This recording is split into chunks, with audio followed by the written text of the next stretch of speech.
네, 안녕하세요. 최지현입니다. 새해가 드디어 밝았습니다.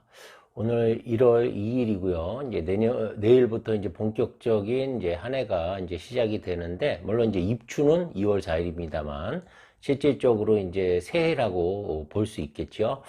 여러분들 같은 올해도 새해 복 많이 받으시고요. 하시는 일 모두 소원 성취하시길 바라겠습니다. 오늘은 특별히 재성에 대해서 좀 알려드리는 시간을 가져보도록 하겠습니다.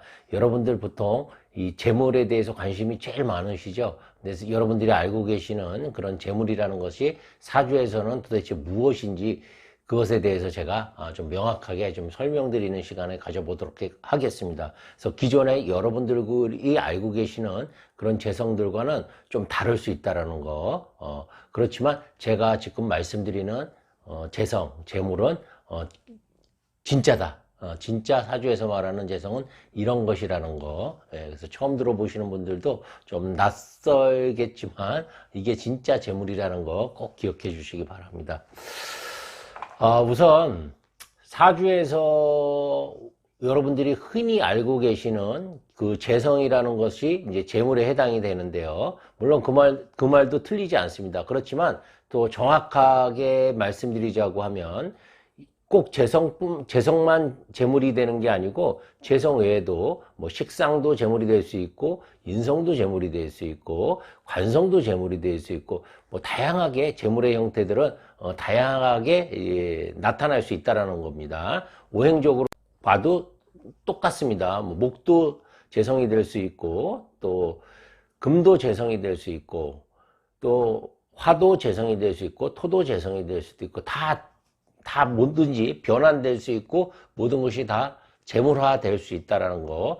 그 점이 이제 가장 중요한 포인트라고 할 수 있습니다. 그래서 흔히 사주에서 재물을 보는 데 있어서 자꾸 재성 한 가지만 보는데 실제 재성이 재물로 되는 경우는 뭐 그렇게 많지 않아요. 이제 많지 않다는 건 뭐냐면 다른 것과 비중이 다 비슷하다는 겁니다. 그래서 사주에 설사 재성이 없더라도 부자분들이 많고요. 또 사주에 또 재성이 많더라도 가난하신 분들이 많을 수 있다는 점입니다. 우선 그래서 이렇게 재물을 1번, 2번, 3번, 4번, 이제 5번까지 한번 알아보는 시간을 가져보도록 하겠습니다. 우선 재물이 많은 사주는 12운성상으로 묘를 깔고 있는 요 간지들이 재물이 주로 이제 많다라고 보통 보는데 가장 12운성에서 재물과 관련이 있는 부자와 관련이 있는 이제 운성이 바로 이제 이 묘라는 12운성입니다. 그래서 이 묘라는 12운성은 도대체 어떤 구조를 갖고 있길래 부자들이 많은지 우선 첫 번째 묘에 대해서 알아보겠습니다. 묘는 병술, 정축, 그다음에 기축, 그다음에 무술 이렇게 있고 그다음에 이제 임진하고 개미가 이렇게 있는데 뭐 화토 돈법에 의해서 일단은 무술하고 기축은 빼고요. 이렇게 해서 네 가지만 한번 알아보는 시간을 가져보도록 하겠습니다. 우선 병술 일주를 한번 볼까요? 병술도 이제 묘인데 이 지장간의 동태를 보셔야 됩니다. 그러니까 이 일간이 갖고 있는 그런 특성, 어떤 특성을 갖고 있는지 우선 어떤 지장간 속이든 만약에 재와 겁재가 같이 있다고 하면 돈을 모으기가 어렵겠죠. 기본적인 구조가 그렇습니다. 겁재라는 것은 재를 겁탈한다고 해서 굉장히 안 좋다고 봤단 말이에요. 그래서 우리가 자평진전 그 상신격국을 할 때도 이제 겁재가 이렇게 투관이 되면 살로서 무자비하게 이렇게 다스려라라고 이렇게 얘기가 돼 있습니다. 그만큼 이 겁재라는 놈 자체가 이제 재를 항상 탐하기 때문에 내 것을 빼앗아 간다는 그런 의미가 있거든요. 근데 이제 병술 같은 걸 보면 이렇게 식겁재로 돼 있어요. 그러니까 이게 식신생재가 중간에서 이 겁재가 가로막고 있죠. 겁재가 가로막고 있다 보니까 이 재를 내가 열심히 일을 하지만 겁재가 가져가는 그런 구성으로 돼 있는 거예요. 그리고 이 병화라는 것이 이 술을 깔고 있습니다. 술이라는 것은 화의 고죠. 그래서 이 병화는 이 술토를 만나면 되는 일이 없어요. 이게 묘지로 들어가는 그런 구조라고 볼 수 있어요. 특히 그래서 병술일주 같은 경우에는 자식한테 문제가 생길 가능성이 높겠죠. 여성 같은 경우에는 자식이 무덤에 들어가 있는 그런 형상이니까. 또 식이라는 건 뭡니까? 내 건강이죠. 건강이고 내가 하는 일이라고 볼 수 있죠. 그래서 일도 뭔가 이렇게 좀 불안정하고 그 다음에 건강도 좀 나빠질 수 있는 개연성이 높다라는 거예요.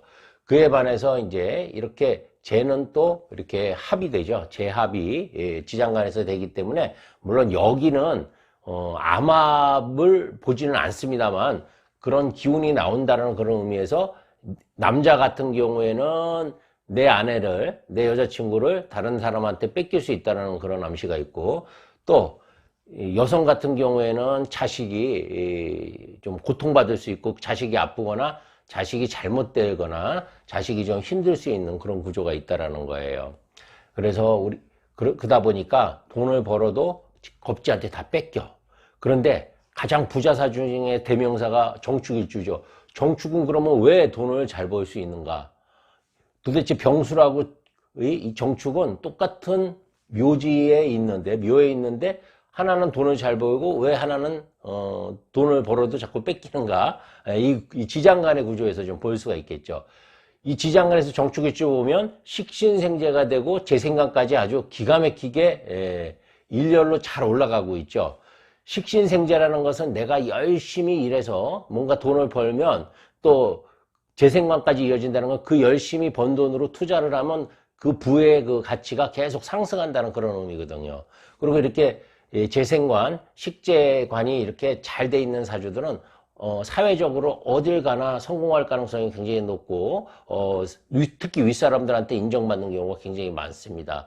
다만 이렇게 식신이 이것도 이제 묘에 들어가 있기 때문에 자식에 대한 그런 고통이라든지 또 남자 같은 경우는 아내에 대한 그런 어떤 좀 고통이라든지 이런 자식과 아내에 대해서 남자 같은 경우에는 조금 어려울 수 있다라는 거. 재관이 전부 다 묘에 들어가 있으니까 여성도 자식이죠. 자식이라 여성도 육친적으로는 좀 나쁘다라는 거. 그래서 남자도 육친적으로는 흉화, 여성도 육친적으로는 흉화. 그러나 재물복 사회적으로 성공할 가능성은 굉장히 높다라고 이렇게 볼 수 있겠죠.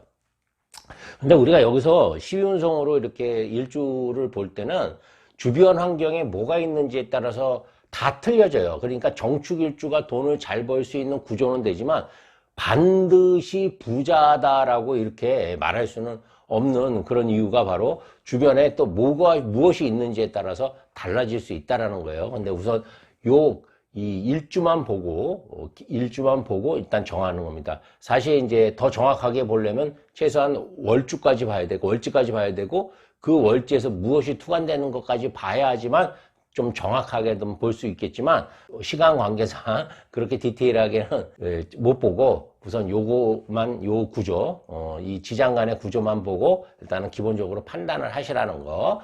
그 다음에 이제 수일간들을 보면 이제 임진하고 개미가 이제 대표적인 이제 묘의 사주인데 이제 임진과 개미도 좀 다른 특성이 있어요. 그래서 임진은 광겁상으로 돼 있죠. 그래서 이렇게 겁재가 이렇게 들어가 있으면 돈에 대해서는 항상 뭔가 좀 빼앗길 가능성이 좀 높다라는 그런 의미가 있다라는 거예요. 다행히 여기는 이제 뭐가 없어요. 재성이 없죠. 그래서 직접적으로 뭔가 빼앗기기보다는 그러니까 재물적인 것보다는 그 외의 것들, 내가 소중하게 생각하는 어떤 소중한 가치라든지 또 내가 소중하게 생각하는 그런 대상들이라든지 그런 것들이 훼손될 가능성이 굉장히 높은 거예요.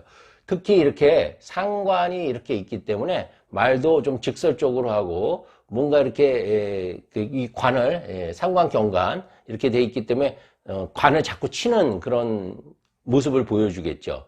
그러니까 관을 친다는 건 뭐예요? 남편하고의 관계에서 좀 문제가 생길 수 있는 그런 가능성이 높죠. 그래서 대표적으로 임진개미가 이제 관고사주라고 해서 여성 같은 경우에는 남편이 이제 무덤에 들어가 있다라고 이렇게 표현을 하죠. 그래서 뭐 이렇게 뭐 60 넘기, 남편이 60 넘기기 어렵다라고 이렇게 얘기하는데 꼭 그건 아닙니다. 그건 옛날 얘기고 요즘은 이제 현대의학이 워낙 발달했기 때문에 80, 90까지도 충분히 임진일주 여성분들도 이제 살 수 있다라는 거. 근데 이제 통계적으로 보면 좀 남편이 좀 뭐 예를 들어서 조금 일찍 50대 60대 됐는데 뭐 암이 발병한다든지 뭐 이렇게 죽을 고비들을 넘기는 건 분명히 있어요. 근데 옛날 같으면 그 죽을 고비를 못 넘기죠. 왜냐하면 의학 기술이 이제 많이 떨어져 있으니까. 근데 현대에서는 의학 기술이 워낙 발달했기 때문에 이런 것들이 이제 병이 이제 고쳐지는 거야. 뭐 암에 걸리고 뭐 이래도 지금은 다 고쳐져서 수명이 좀 올라갈 수는 있는데 이제 남편 같은 경우에는 이제 뭐 어떤 병이나 뭐 암이라든지 뭐 고혈압이라든지 그런 병증에 노출될 가능성은 좀 높다라는 그런 의미예요. 그래서 이렇게 이 상관과 이 겁재가 있고 상관이 이제 겁재가 상관을 생해주죠. 그러니까 상관의 기운이 굉장히 강한 거예요. 비록 여기에 있는데도 불구하고. 그리고 그 강해진 상관은 다시 관을 치는 구조이기 때문에 남편하고 사이가 좋은 듯 하면서도 안 좋고 또 남편하고 사이가 되게 좋으면요 남편이 또 아파요. 그러니까 이런 이제 좀 부작용이 있는 게 이제 임진일주라고 볼 수가 있습니다. 그에 비해서 이제 개미일주 같은 경우에는 관식제로 돼 있죠. 그래서 이게 보면 식신생재가 잘 돼 있어요. 그래서 끊임없이 뭔가 일을 하기는 하는데 이 식이라는 것 자체가 또 이렇게 고지에 들어가 있다 보니까 무덤에 들어가 있다 보니까 돈은 잘 버는데, 그러니까 여러 가지 일은 할 수 있는데 그 일 자체가 약간 불안정할 수 있다라는 거예요. 그러니까 직업 변동성이 조금 있을 수 있다라는 거죠. 그리고 이제 문제는 이제 식신이 관을 쳐버립니다. 그래서 여성 같은 경우에는 남자복이 없는 혼자 살아야 되는 또 대표적인 사주 중에 또 하나예요. 그래서 이 식신이 관을 자꾸 이렇게 발로 차는 꾹꾹 누르는 그러니까 뭔가 소유하려는 이 묘라는 것 자체가 이제 소유욕이 있거든요. 관을 식으로 자꾸 누르려고 하다 보니까 이 관이 이제 반발을 해서 이제 오래 못 버티고 이제 떠나는 그런 또 현상이 일어날 수가 있어요. 그리고 이제 남성 같은 경우에는 이제 사람이 굉장히 성실하죠. 식신생재가 되니까 성실한데 이 관 자체가 이제 불안정한 거죠. 고에 들어가 있다니까. 그래서 성실한데도 불구하고 이제 직장이 자주 옮겨 다닐 수 있는 그런 또 단점이 있습니다. 그래서 우리가 보통 미역성이라고 하죠. 역이라는 것은 돌아다닌다는 거예요. 활동성이 강하다는 거예요. 우리가 축토하고 미토하고 부닥치면 축미충이 일어나지 않습니까? 그런데 이 축토하고 미토는 전혀 다른 개념이에요. 이 축토는 오히려 굉장히 긍정적이고 희망적인 게 있습니다. 아주 그 동토잖아요. 추운 겨울 속에서 오직 그 지렁이처럼 그 잇목의 기운으로 밖으로 뚫고 나오려는 그 희망, 의지. 지금 당장은 힘들죠. 왜? 가을에서 넘어왔지 않습니까? 가을에서 겨울을 다 거쳐서 신금이 이 안에 들어가 있죠. 이 신금 자체가 씨앗이란 말이에요. 이 씨앗은 뭐예요? 사람의 형상으로 비유하면 그 임산부거든요. 거의 만삭이 된 임산부거든요. 그 임산부가 나와야지 이제 임목이 되는 거거든요. 그러니까 임산부 시절에는 얼마나 몸이 불편하고 아프겠습니까? 그래서 축액성이라고 이렇게 표현을 한 거예요. 당사주에서도. 그래서 곡각이 있고 아픈 거야. 이 축토를 깔고 있으면. 네? 그런데 어때요? 마음은 희망적이죠. 마음은 희망적이잖아. 왜? 곧 이제 이 새싹이 나오고 내가 봄을 맞이할 수 있다라는 앞으로는 올라갈 일밖에 안 남았다라는 그런 어떤 희망적인 메시지가 있거든요. 근데 미토는 어떻습니까? 이미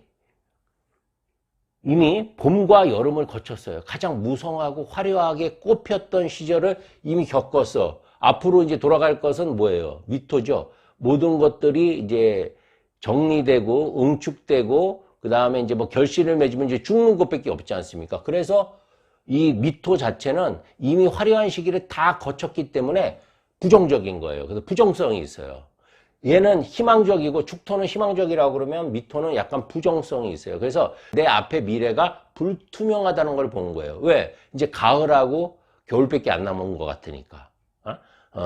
근데 이 축토는 그에 비해서 어때요? 앞으로 남아있는 것이 봄, 여름이라고 생각하니까 지금 당장은 힘들고 어렵고 하지만 이제 그렇게 이제 버티고 있는 거지.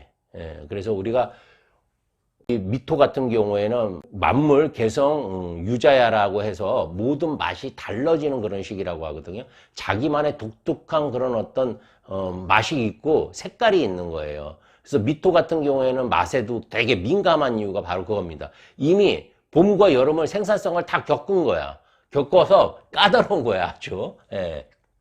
그렇지만 하여튼간 식신이 관을 계속 발로 차는 그런 형상이기 때문에, 누르는 형상이기 때문에 이 여성 같은 경우에는 대표적인 남자가 오래 버티지 못하는 그런 구조가 되어 있습니다. 그렇지만 이것들도 사주 구성이 어떻게 되어 있느냐에 따라서 또 달라질 수 있어요.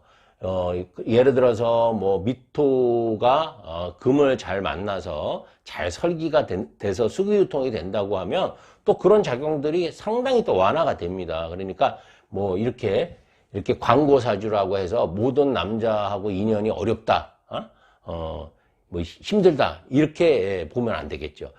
이 고라는 것은 창고라는 개념이 있어요. 창고. 우리 창고 고자라고 이렇게 표현을 하죠. 그래서 이 창고 고자는 건 뭔가 보관한다는 그런 의미가 있어요. 저장한다는 의미가 있거든요. 그런 의미에서 이 묘가 재물을 모으는 데는, 재물이라는 것은 모여서 쌓여야지만 큰 돈이 되는 거거든요. 그런 의미에서 이 묘가 이렇게 돈하고 관련이 많고, 설사 또 묘인데도 이렇게 다양하게 차이가 있다는 거 기억해 주시기 바랍니다. 그 다음에 이제 여기 용신, 희신이라고 이렇게 써 있는데요. 이거는 무슨 의미냐면, 우리가 보통 사주에서 재물이 뭐냐? 재물이 뭐냐? 그렇게 물어보면, 재물이라는 것은 어떻게 보면 궁극의, 자본주의 국가에서는 궁극의 수단도 될 수 있지만 목적도 될 수 있는 거예요. 그래서 이런 희신, 용신이 뭐냐? 이게 바로 재물이라고 할 수 있어요. 가치라고 할 수 있어요. 내가 가장 소중하게 생각하는 대상이, 갖고 싶은 대상이 될 수 있는 거예요. 또 욕망이 될 수 있는 거예요. 욕망 실현이 되겠죠. 욕망 실현. 이거 무슨 의미냐면, 우리가 보통 사주에서 재성이 돈이다 이렇게 보시면 안 돼요.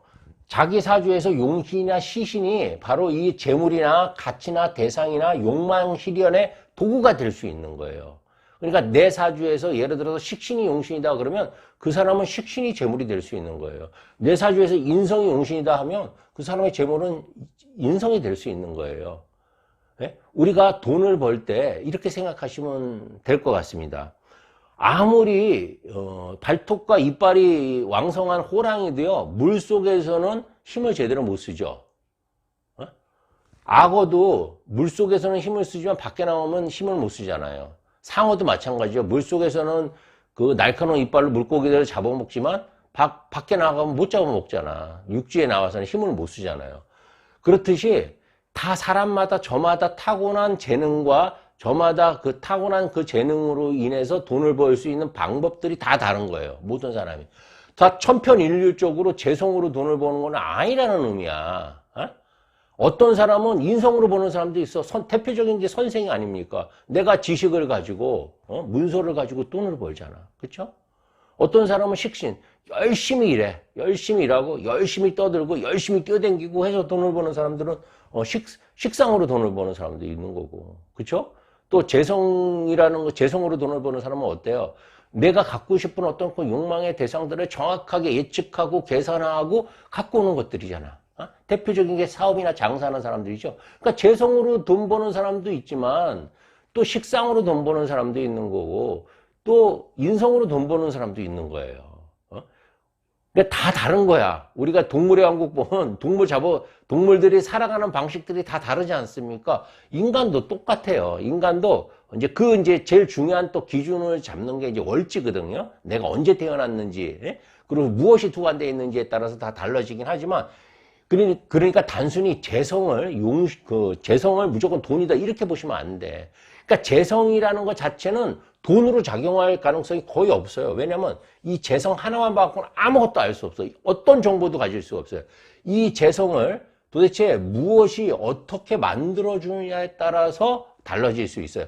그것이 이제 여기 보면 재기통문호라고 이렇게 써 있죠. 재기통문호, 재기통문. 그러니까 재성이 문호를 통과한다는 말이 바로 이런 뜻이에요. 재성 옆에 도대체 무엇이 있어서 무엇을 받쳐주고 무엇이 밑에 있어서 뿌리가 돼주는지에 따라서 달라질 수 있다라는 거야.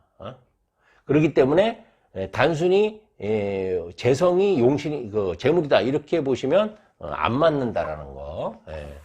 그래서 주로 우리 보통 적천수 육친론에 봐도 뭐 재성이 용신이면 아내복이 있고, 뭐 관성이 용신이면 남편복이 있고, 식상이 용신이면 뭐 자식복이 있고 이렇게 설명하지 않습니까? 근데 그게 전혀 틀린 말은 아니에요. 그것도 어느 정도 상당히 일리 있는 말입니다. 그래서 재물의 관점도 육친하고, 근데 그것도 똑같아요. 우리가 보통 용신론을 육친론하고 이렇게 비유를 하거나 또 십성론에 이렇게 비유를 해서 이제 물질적인 것과 정신적인 것, 관념적인 것을 이렇게 분리해서 볼 필요는 있는데, 어쨌든 재성이라는 것은 용신, 희신에 따라서 좀 달라질 수 있다는 거 꼭 기억해 주시기 바랍니다. 그 다음에 이제 오행과 십성으로도 이렇게 구분할 수 있어요. 이거는 좀 내용이 너무 길어서 다음에 한번 시간이 되면 좀 설명을 드리도록 하겠습니다. 그러니까 뭐 예를 들면 금생수라든지 토국수라든지 이런 것들은 다 오행으로 돈을 버는 방법을 의미하는 거거든요. 그리고 뭐 십성으로 돈을 버는 것은 뭐 식신생재, 상관생재라든지 뭐 재생관이라든지 뭐 이런 것들인데, 이런 것들은 좀 시간이 오래 걸려요. 그래서 요거는 요런 방식이 있다라는 것만 기억해 주시고요. 그 다음에 이제 재기통후문 같은 경우에는 재성이 이제 그 적천수 하지장편에 나오면 이제 이런 내용들이 나와요. 그 사람이 부자인지 어찌하는가. 그래서 이걸 재성이 문호를 어떻게 통과하는지를 보면 그 사람이 이제 부자인지 가난한 사람인지를 알 수 있다. 라고 이렇게 돼 있습니다. 그래서 이 재성이 문호를 통과한다는 의미는 여러 가지가 있어요. 굉장히 많아요. 생각보다. 단순히 재성 하나만 갖고 얘기하는 게 아니라 재성과 연관된 그 십성들이 전부 다 동원되는 게 바로 이 재성이 문호를 통과하는 방법입니다. 그러니까 정말 여러 가지가 있어서 이것도 나중에 이제 기회가 되면 좀 자세하게 좀 설명을 드리도록 하겠습니다. 그 대표적인 게 뭐 식신생재니 상관생재니 재생관이니 뭐 이런 내용들이에요. 재극인이니 탐재기인이 전부 다 그런 것들이 이제 문호를 어떻게 통과하느냐를 이제 얘기를 하는 겁니다. 그리고 이제 끝으로 이제 이 물음표는 뭐냐면 이 모든 것들에 우선하는 게 있어요. 이게 오늘 이제 어떻게 보면 가장 큰 주제인데, 모든 사람들은 다 다르다는 거예요. 재물을 벌 수 있는, 부자가 될 수 있는 방법들이 전부 달라요. 그런데 그것을 한 가지 방법으로만 자꾸 하려고 하다 보니까 부자가 되지 못하고 오히려 가난해지는 거거든요. 그래서 자기만의 방법, 자기만의 그런 어떤 돈 버는 수단을 찾아내는 게 사주에서 이 돈을 부자가 될 수 있는 가장 유용한 방법이라고 이렇게 생각하시면 됩니다. 이런 거예요. 어떤 사람은 장사를 해야 될 사람이 있는 거고요. 어떤 사람은 선생을 해야 될 사람이 있는 거예요. 어떤 사람은 공무원이 돼야지 되는 사람이 있고, 어떤 사람은 의사가 돼야 되는 사람도 있어요. 그러니까 우리 직업만큼이나 이렇게 재성을 돈을 벌 수 있는 방법도 정말 수천 수만 가지라고 보시면 됩니다. 그런데 남들이 이걸로 돈을 벌었다고 해서 자기도 이걸로 돈을 벌 생각을 하면 절대 못 버는 거죠. 그렇죠?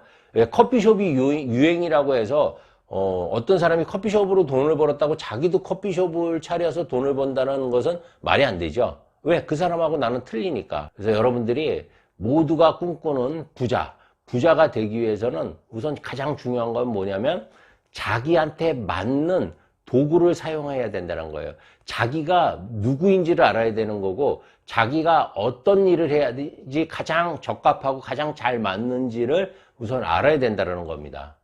그래서 거기에 바로 그 비밀이 있다. 비밀 병기가 바로 나만의 도구를 찾는 일이라는 거. 그래서 우리가 돈을 잘 번다는 것은 나만의 어떤 도구를 찾는 거고, 거기에 플러스해서 운이 따라줘야 된다는 거예요. 세상 없어도 운이 따라주지 않으면 또 돈은 벌 수가 없거든요. 그래서 나한테 도대체 어떤 운이 어떻게 들어올 때 어떤 도구를 사용해야 될지를 아는 게 바로 사주에서 재물을 벌 수 있는 가장 좋은 방법입니다. 네, 감사합니다. 최지현이었습니다.